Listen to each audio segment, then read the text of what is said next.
소상공인의 확실한 행복이 우리의 행복이다. 소확행. YTN 라디오와 서울시 자살 예방센터가 함께하는 코너입니다.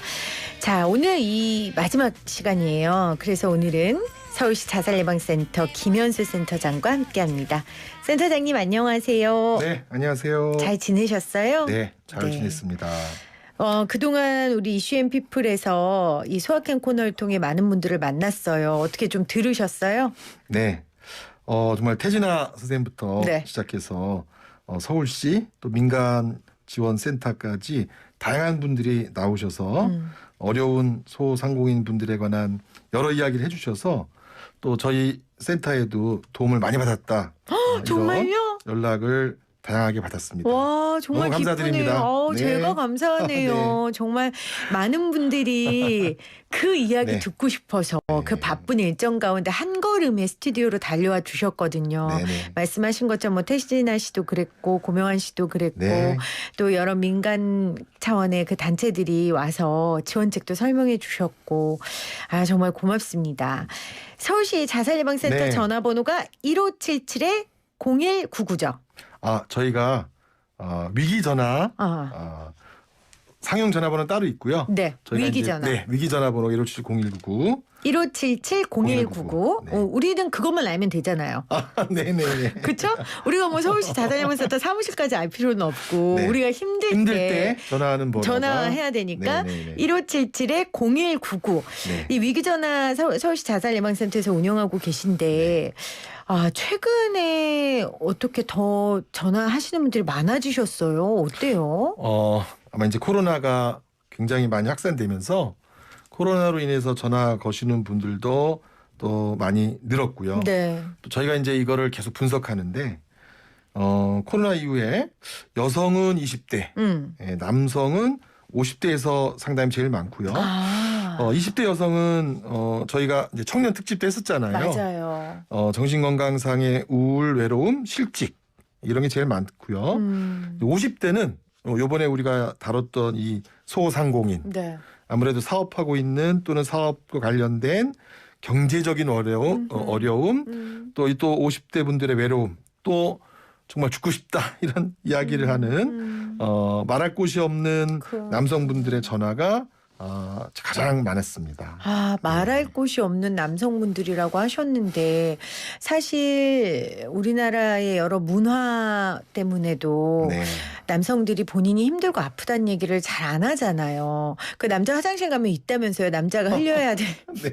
그럼 말도 안 되는. 사실 힘들면 힘들다고 얘기해야 되고 울면 힘들면 눈물도 흘려야 되는데 그런데도 불구하고 자신의 말을 잘하지 않는 중장년 남성들이 이렇게 위기 전화를 많이 한다고요? 네, 통계적으로 사실 40대, 50대 남성의 전화가 제일 많아요. 저희도 이제 이 전화를 운영하면서 여성분들이 많이 전화에 친숙하니까 많이 사용할 것이다 생각했는데 실제 통계적으로 40대, 50대 남성의 전화가 제일 많은데 아마 이분들이 평상시에는 말할 곳이 없기 때문에 가장 많이 하지 않을까 생각하는데요. 우리 사회가 중장년 남성들이 과묵하고 말을 안 한다 이렇게 생각하고 있지만 실제로 이제 이렇게 오프라인에서 말을 하기는 되게 어려워하시는 것 같아요. 하지만 뭐 인터넷상의 댓글 이런 것도 조사한 바에 따르면 50대가 굉장히 많이 하신다고 하고요. 저희 위기 전화도 굉장히 많이 하시고 그런 거 보면은 막상 친밀한 사람이나 가족들한테나 이렇게 뭐 어떤 종교단체 이런 데서 말씀을 잘 못하시는데 얼굴을 드러내고 그런 게 참 이제 뭔가 큰 우리가 사회적으로 해결해야 될 그런 문제라고 생각해요.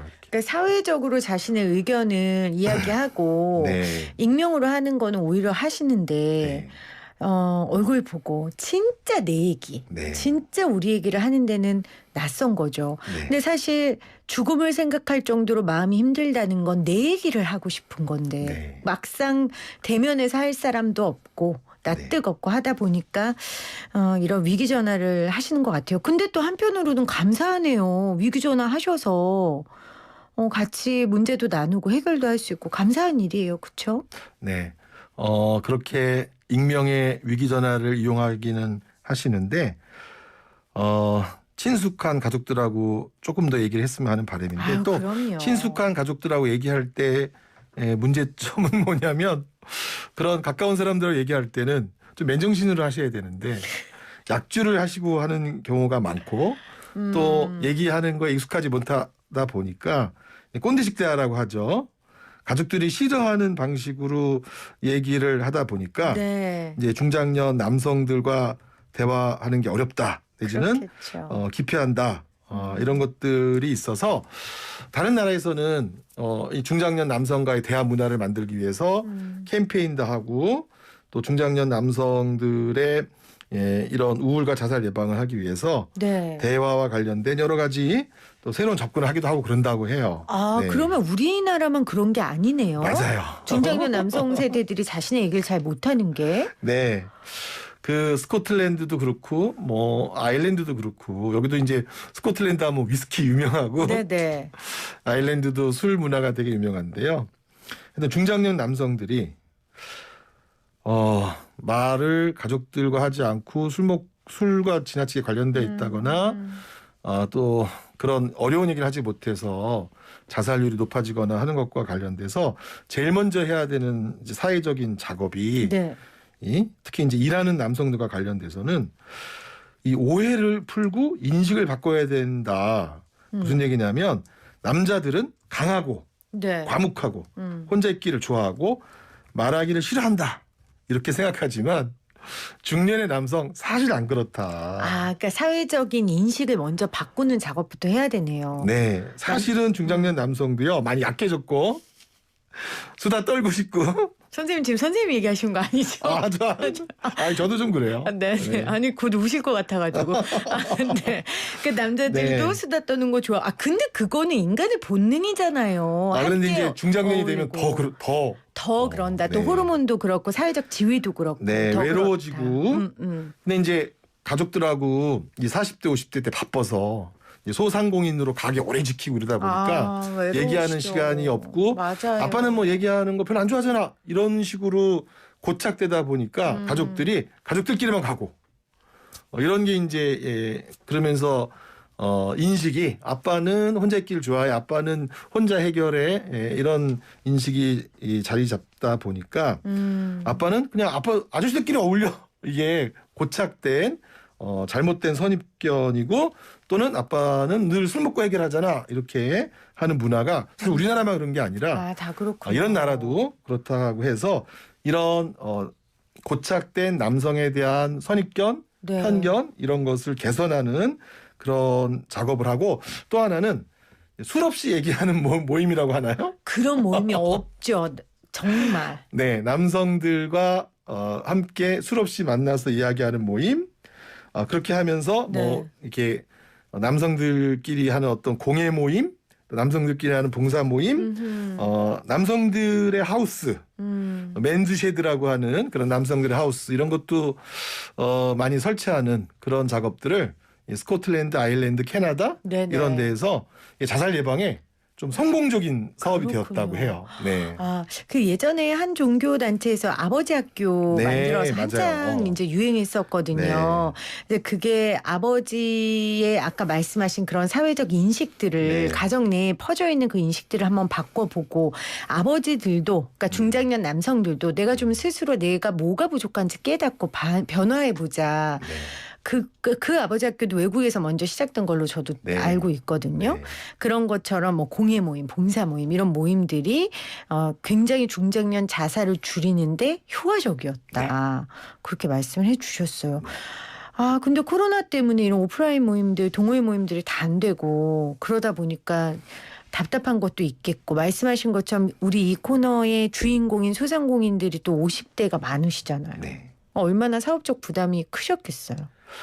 그런데다가 이제 이 50대는 인식도 그렇지만 또 실제로 삶의 무게에 있어서 자녀들은 이제 대학 가면서 술술 자기네끼리만 놀고 또 아내 부인들은 또 자기의 또 삶의 친목 모임 따로 있고 그런데다가 이제 또 부모님들은 이제 막 맞아요. 질병으로 인해서 병수발하거나 또는 질병에 대한 경제적인 비용도 많이 들고 이렇게 해서 완전히 이제 뭐라 그럴까요? 삼중고 내지는 끼인 세대 예, 이렇게 하면서 외로움과 어떤 삶의 무게는 더 커지고 또 하나 이제 사실 제가 이 소상공인 분들 일정한 그룹 만나면서 그분들이 사실 자기도 병이 온다. 그렇겠죠. 네. 그럼요. 네. 자기도 이렇게 일을 하면서 혈압도 더 나빠지고 뭐 간도 나빠지고 사실은 자기도 병이 오는데 네. 자기 병 오는 것은 사실 관리도 못하고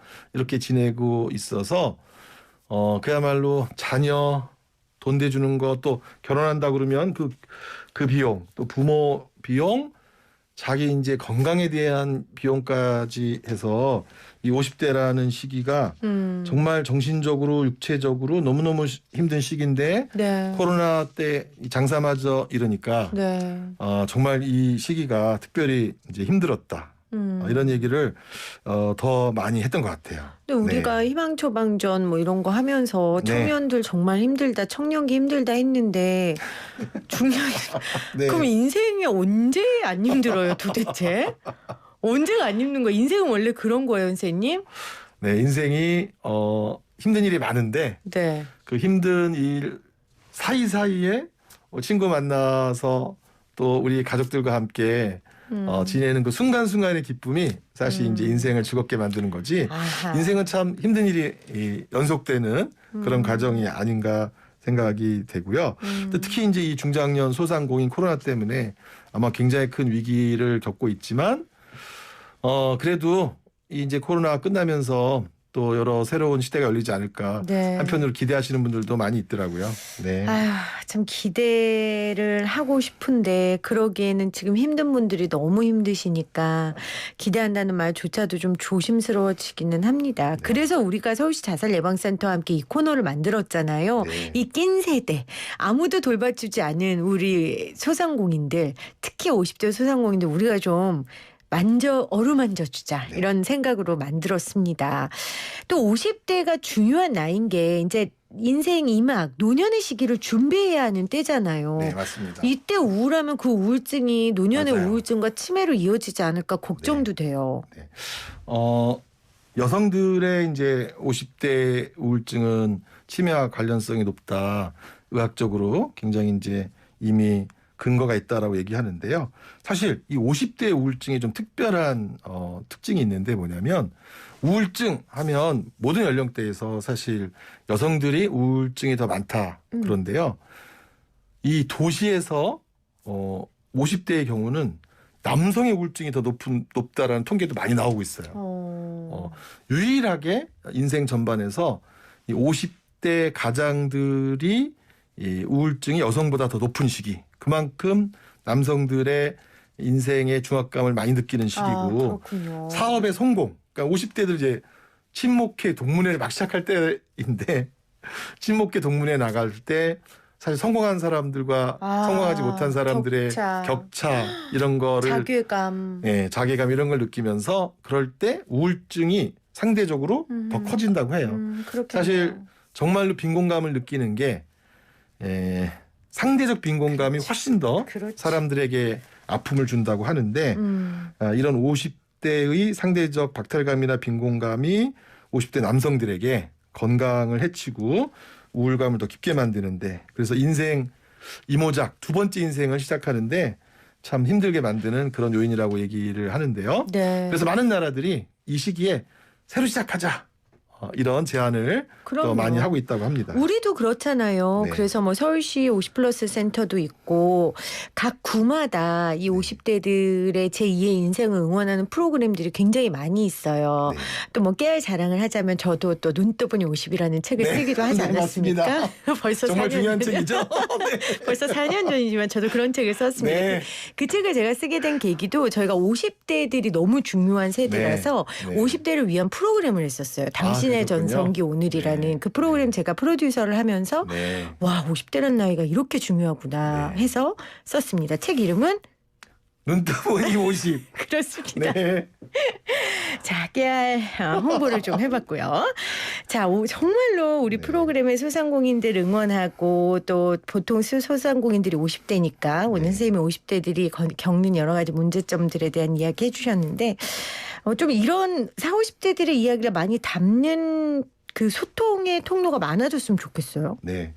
그래서 어느 나라나 이제 이런 인생 이모작 또는 50대 분들이 새로 출발할 수 있는 기회를 주는 센터나 프로그램을 정말 많이 이제 준비를 하고 있고 아까 말씀하신 것처럼 이제 서울시 같은 경우는 50 플러스 센터를 비롯해서 50 중년의 어떤 새로운 시작을 지원하는 그런 프로그램들이 이제 많이 만들어지고 있는 것 같습니다. 네. 인생 이모작 센터 뭐 이름은 다양한 것 같아요.